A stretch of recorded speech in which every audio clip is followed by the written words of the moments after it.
అందరికీ నమస్కారం.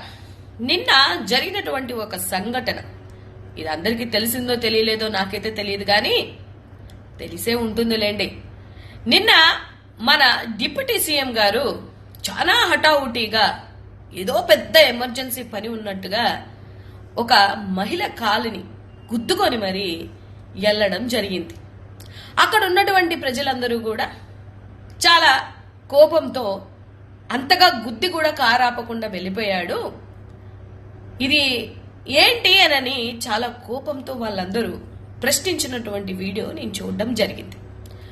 So what ever reasons, నేను అడగాలనుకుంటున్నటువంటి క్వశ్చన్ ఏంటంటే, కొంతమందికి నచ్చినా నచ్చకపోయినా కూడా ఇప్పుడు కార్లో ఉన్నటువంటి డ్రైవర్తో సహా అందరి మీద ఈ కూటమి ప్రభుత్వం ఎప్పుడు కేసు పెట్టబోతుంది?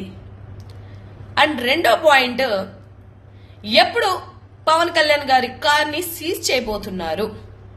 చేశారో లేదో నాకు తెలియదు, చేయకపోతే ఎప్పుడు చేస్తారో కూడా చెప్పాలి. ఈ రెండింటిని చేసినప్పుడు మాత్రమే మీ కూటమి పరిపాలనలో పారదర్శకత ఉంది అని జనాలు కూడా హర్షిస్తారు.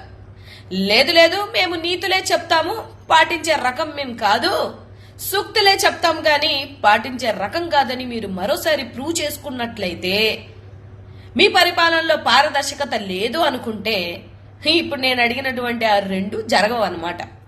సో డెఫినెట్ గా ప్రజలకు అర్థం అవ్వాలి. పక్క వాళ్ళకి జరిగినప్పుడేమో నీతులు, మనం చేసినప్పుడేమో సూక్తులు అని చెప్పే పరిపాలన ఈ కూటమి ప్రభుత్వంలో ఉంది అని. కానీ వాట్ ఎవర్ రీజన్స్, ఎప్పుడు కేసులు పెడుతున్నారు, ఎప్పుడు కార్ని సీజ్ చేస్తున్నారు అని ఈ కూటమి ప్రభుత్వం సమాధానం చెప్పాలని నేనైతే